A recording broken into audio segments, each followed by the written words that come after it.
आज आसी जब अपनी जुड़वा बेटियों को स्कूल बस में छोड़ने आई तो रोज की तरह नहीं खिलखिला रही थी। मैं उसकी चुप्पी देखकर समझ गई कि जरूर कोई बात है, क्योंकि आसी और चुप्पी का तो दूर दूर तक वास्ता नहीं है। आसी मेरी सबसे प्यारी सहेली है, जिसकी दो जुड़वा बेटियां मेरी बेटी प्रिशा के स्कूल में साथ साथ पढ़ती हैं। मैं आसी को 3 सालों से जानती हूँ। मात्र 21 वर्ष की उम्र में उसका अमीर परिवार में विवाह हो गया था और फिर एक ही साल में 2 जुड़वा बेटियां पैदा हो गई। रोज बच्चों को बस में बैठाकर हम दोनों सुबह की सैर को निकल जाती। स्वास्थ्य लाभ के साथ साथ अपने मन की बातों का आदान प्रदान भी हो जाता, किंतु उसके चेहरे पर आज उदासी देखकर मेरा मन ना माना तो मैंने पूछ ही लिया, क्या बात है आशी, आज इतनी उदास क्यों हो? क्या बताऊं ऋचा, घर में सभी तीसरा बच्चा चाहते हैं। बड़ी मुश्किल से तो दोनों बेटियों को संभाल पाती हूँ, तीसरे बच्चे को कैसे संभालूंगी? यदि एक बच्चा और हो गया तो मैं तो मशीन बनकर रह जाऊंगी। तो यह बात है, मैंने कहा। तुम्हारे पति निखिल क्या कहते हैं? निखिल को नहीं, उनकी माँ को चाहिए बच्चा।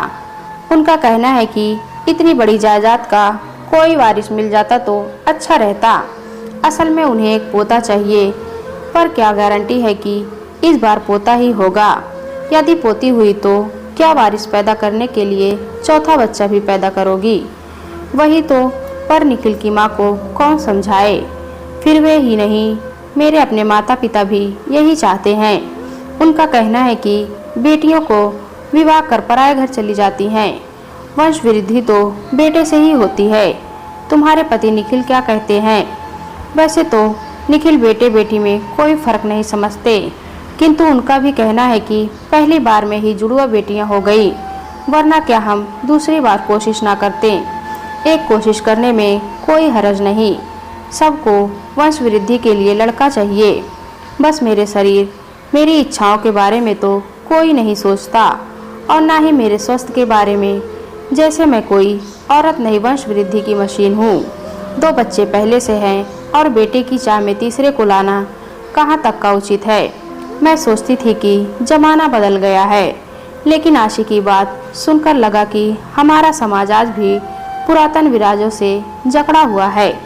बेटे बेटी का फर्क सिर्फ गांव और अनपढ़ घरों में ही नहीं, वरन बड़े शहरों व पढ़े लिखे परिवारों में भी है।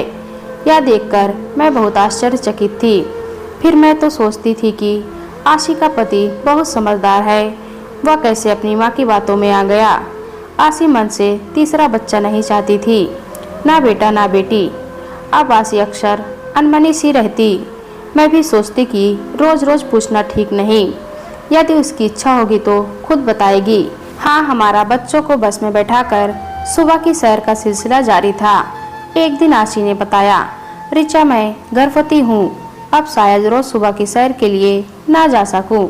उसकी बात सुन मैं मन ही मन सोच रही थी कि यह शायद निखिल की बातों में आ गई, या क्या मालूम निखिल ने इसे मजबूर किया हो।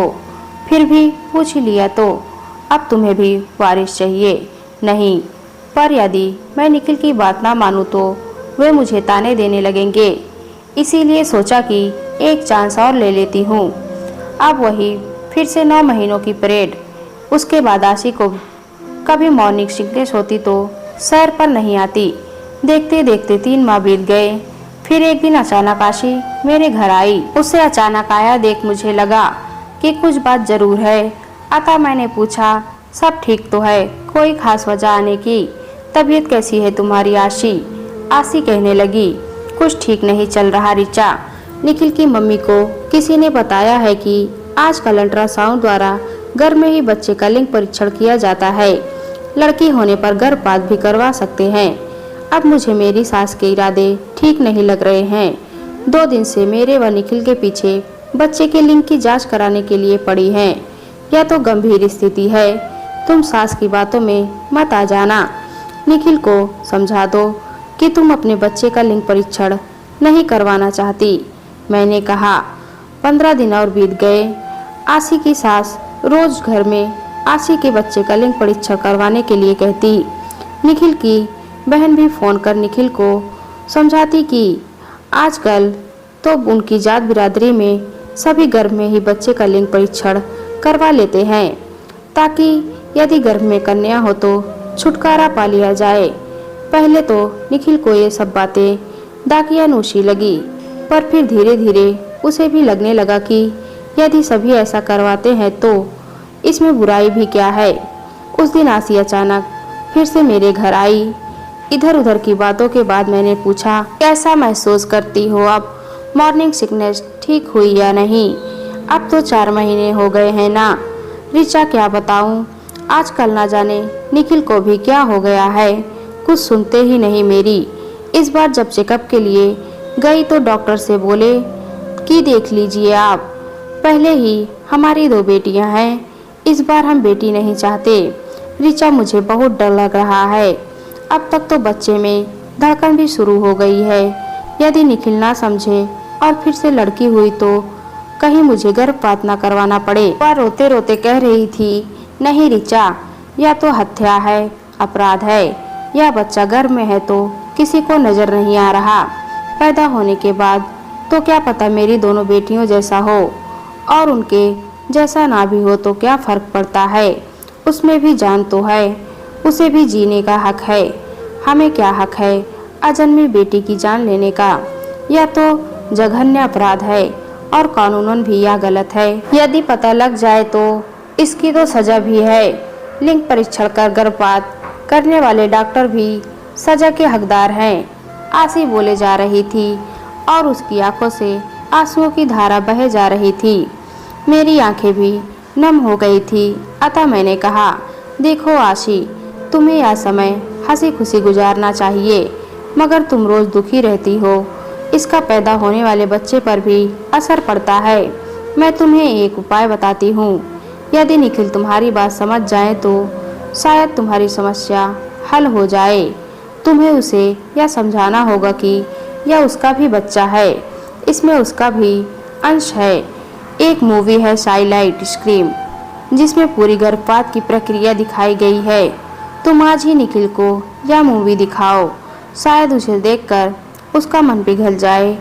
उसमें सब दिखाया गया है कि कैसे अजन्मे भूषण को सेक्शन टुकड़े टुकड़े कर दिया जाता है, और उससे पहले जब डॉक्टर अपने औजार उसके पास लाता है तो वह कैसे तड़पता है, छटपटाता है और बार बार मुंह खोलकर रोता है, जिसकी हम आवाज़ तो नहीं सुन सकते किंतु देख तो सकते हैं। तो यदि उसके अपने माता पिता ही उसकी हत्या करने पर उतारू हो तो वह किसे पुकारे? जब उसका शरीर मांस के लोथड़ों के रूप में बाहर आता है तो बेचारे का अंत हो जाता है। उसका सिर क्योंकि हड्डियों का बना होता है, इसलिए वह सक्शन द्वारा बाहर नहीं आ पाता, तो किसी औजार से दबाकर उसे चूर चूर कर दिया जाता है। उस अजन्मे भूषण का वही खात्मा हो जाता है। बेचारे की अपनी माँ की कोख ही उसकी कब्र हो जाती है। कितना दर्दनाक है। यदि वह भूषण कुछ माँ और अपनी माँ के गर्भ में रह ले तो एक मासूम खिलखिलाता हुआ बच्चा बन जाता है। फिर शायद सभी उसे बड़े प्यार और दुलार से गोद में उठाए फिरें। मुझे ऐसा लगता है कि शायद निखिल इस मूवी को देख ले तो फिर शायद अपनी माँ की बात ना माने। ठीक है, कोशिश करती हूँ, कहा आशी थोड़ी देर बैठकर चली गई। मैं मन ही मन सोच रही थी कि एक औरत पुरुष के सामने इतना विवश क्यों हो जाती है कि अपने बच्चे को जन्म देने में भी उसे अपने पति की स्वीकृति लेनी होती है। खैर, आशी ने रात को अपने पति निखिल को साइलाइट स्कीम मूवी दिखाई। मैं बहुत उत्सुक थी कि अगले दिन आशी क्या खबर लाती है। अगले दिन जब आशी बेटियों को स्कूल बस में बिठाने आई तो कुछ चहक सी रही थी, जो अच्छा संकेत था। फिर मेरा मन नहीं माना तो मैं उसे सैर के लिए ले गई और फिर एकांत मिलने ही पूछ लिया, क्या हुआ आशी, निखिल तुम्हारी बात मान गए? तुमने मूवी दिखाई उन्हें? वह कहने लगी, हाँ ऋचा, तुम कितनी अच्छी हो, तुमने मेरे लिए कितना सोचा। जब रात को मैंने निखिल को साइलाइट स्कीम यूट्यूब पर दिखाई तो वे मुझे देख स्वयं भी रोने लगे, और जब मैंने बताया कि देखिए बच्चा कैसे तड़प रहा है तो फूट फूट कर रोने लगे। फिर मैंने कहा कि यदि हमारे बच्चे का लिंग परीक्षण कर गर्भपात करवाया तो उसका भी यही हाल होगा। अब निखिल ने वादा किया है कि वे ऐसा नहीं होने देंगे, चाहे कुछ भी हो जाए। मैंने सोचा काश आशी जो कह रही है वैसा ही हो, किंतु जैसे ही निखिल ने माँ को अपना फैसला सुनाया कि चाहे बेटा हो या बेटी, उसे कोई फर्क नहीं पड़ता, वह अपने बच्चे का लिंग परीक्षण नहीं करवाएगा, तो उसकी माँ बिफर पड़ी। कहने लगी कि क्या तूने भी आशी से पट्टी पढ़ ली है? या माया, मेरा फैसला है और मैं इसे हरगिज नहीं बदलूंगा। निखिल बोला। अब तो निखिल की माँ आशी को रोज ताने मारती, निखिल का भी जीना हराम कर दिया था। निखिल ने माँ को समझाने की बहुत कोशिश की कि वह आशी को ताने ना दे, वह गर्भवती है, इस बात का ध्यान रखे। आशी तो अपने माता पिता का घर भी नहीं जाना चाहती थी, क्योंकि वे भी तो यही चाहते थे कि बस आशी को एक बेटा हो जाए। निखिल माँ को समझाता, माँ ये सब समाज के लोगों के बनाए नियम है कि बेटा वंश बढ़ाता है, बेटियां नहीं। इनके चलते ही लोग बेटियों की कोख में ही हत्या कर देते हैं। माँ यह घोर अपराध है। तुम्हारी और दीदी की बातों में आकर मैं यह अपराध करने जा रहा था, किंतु अब ऐसा नहीं होगा। निखिल की बातें सुनकर एक बार को तो उसकी माँ को झटका सा लगा, पर पोते की चाह मन से निकलने का नाम ही नहीं ले रही थी। अगले दिन जब निखिल दफ्तर गया तो उसकी माँ आशी को कोसने लगी।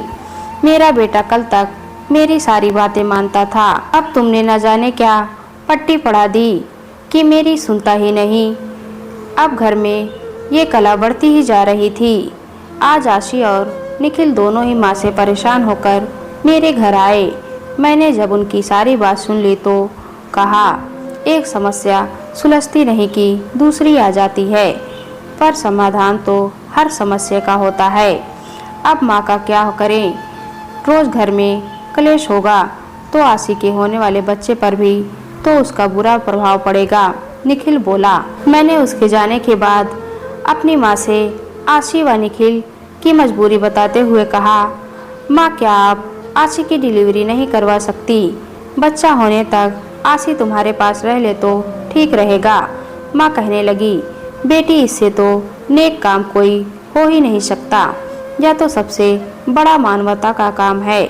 मेरे लिए तो जैसे तुम वैसे ही आशी, पर क्या उसके पति मानेंगे? पूछती हूँ माँ, कह मैंने फ़ोन काट दिया। अब मैंने निखिल के सामने सारी स्थिति रख दी कि वह आशी को मेरी माँ के घर छोड़ दे। मेरी बात सुनकर निखिल को हिचकिचाहट हुई। तब मैंने कहा, निखिल आप भी तो मेरे पति जब यहाँ नहीं होते हैं तो हर संभव मदद करते हैं, क्या मुझे मेरा फर्ज निभाने का मौका नहीं देंगे?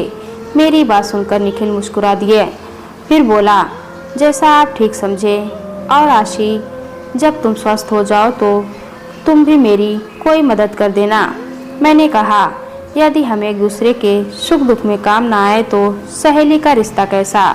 मेरी बात सुन आशी ने भी मुस्कुरा कर हामी भर दी। फिर क्या था, निखिल आशी की ज़रूरत का सारा सामान पैक कर आशी को मेरी माँ के पास छोड़ आ गया। वक्त बीता, 9 माह पूरे हुए। आशी ने एक सुंदर बेटी को जन्म दिया, जिसकी शक्ल हूबहू आशी की सास व पति से मिलती थी। उसके पति निखिल ने जब अपनी बेटी को देखा तो फूला ना समाया। वह आशी को अपने घर चलने को कहने लगा, लेकिन मेरी माँ ने कहा कि बेटी थोड़ी बड़ी हो जाए तब ले जाना, ताकि आशी स्वयं भी अपने स्वास्थ्य का ध्यान रख सके। इधर आशी की माँ निखिल से रोज पूछती, निखिल बेटा, आशी को क्या हुआ, बेटा या बेटी? माँ, बेटी हुई है, पर जाने दो माँ, तुम्हें तो पोता चाहिए था ना। माँ जब पूछती कि किस जैसी है बेटी, तेरे जैसी या आशी जैसी, तो वह कहता कि माँ क्या फर्क पड़ता है तो लड़की ही ना। अब आशी की सास से रहा नहीं जा रहा था, अतः एक दिन बोली, आशी को कब लाएगा? माँ भी बच्ची छोटी है, थोड़ी बड़ी हो जाने दो फिर लाऊंगा। यहाँ 3 बच्चों को अकेली कैसे पालेगी? यह सुन आशी की सास कहने लगी, और कितना सताएगा निखिल, क्या तेरी बच्ची पर हमारा कोई हक नहीं? माना कि मैं पोता चाहती थी, पर यह बच्ची भी तो हमारी ही है, हम इसे फेंक तो ना देंगे। अब तो मुझे आशी और मेरी पोती से कब मिलवाएगा, या बता। निखिल ने मुस्कुराते हुए कहा, अगले संडे को माँ। अगले रविवार ही निखिल अपनी माँ को मेरी माँ के घर ले गया। निखिल की माँ आशी की बच्ची को देखने को बहुत उत्सुक थी। उसे देखते ही लगी शक्ल मिलाने। बोली, अरे इसकी नाक तो बिल्कुल आशी जैसी है और चेहरा निखिल तुम्हारे जैसा। रंग तो देखो कितना निखरा हुआ है। वे अपनी पोती की नाजुक उंगलियों को छूकर देख रही थी और उसके चेहरे को निहारे जा रही थी। तभी आशी ने कहा, माँ अभी तो यह सोई है, जागेगी तब देखिएगा। आंखें बिल्कुल आपकी जैसी हैं, नीली नीली। आपकी पोती बिल्कुल आप पर गई है माँ। यह सुनासी की सास खुश हो उठी और फिर से मेरी माँ को धन्यवाद देते हुए बोली, आपने बहुत नेक काम किया है बहन जी, जो आशी की इतनी देखभाल की। मैं किन शब्दों में आपका शुक्रिया अदा करूं।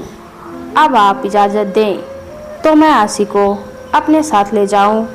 आप ही की बेटी है, बेशक ले जाए, बस इसका सामान समेट देती हूँ। अरे आप परेशान ना हो, सामान तो निखिल समेट लेगा और अगले रविवार को वह आशी को ले जाएगा।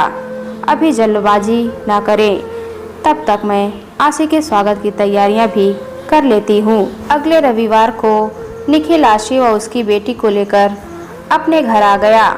उसकी माँ ने घर को ऐसे सजाया था मानो दिवाली हो। आशी का कमरा खूब सारे खिलौनों से सजा था। आशी की सास उसकी बेटी के लिए ढेर सारे कपड़े लाई थी। जब आशी घर पहुंची तो निखिल की माँ दरवाजे पर खड़ी थी। उन्होंने झट से अपनी पोती को गोद में लेकर कहा, आशी मुझे माफ़ कर दो, मैं अज्ञान थी, या यूँ कहो कि पोते की चाह में अंधी हो गई थी और सोचने समझने की क्षमता खत्म हो गई थी। लेकिन बहू तुम बहुत समझदार हो, तुमने मेरी आंखें खोल दी। मुझे व हमारे पूरे घर को एक घोर अपराध करने से बचा लिया। अब सारा घर खुशियों से भर गया है। फिर वे अपनी बेटी व अन्य रिश्तेदारों को समझाने लगी कि कन्या भ्रूण हत्या अपराध है। उन्हें भी बेटे बेटी में फर्क नहीं करना चाहिए। बेटियां भी वंश बढ़ा सकती हैं, जमीन जायदाद संभाल सकती हैं। ज़रूरत है तो सिर्फ हमें अपना नज़रिया बदलने की। दोस्तों, कहानी अच्छी लगी तो कमेंट में बताएं। चैनल पर नए हैं तो एक लाइक और सब्सक्राइब जरूर करें।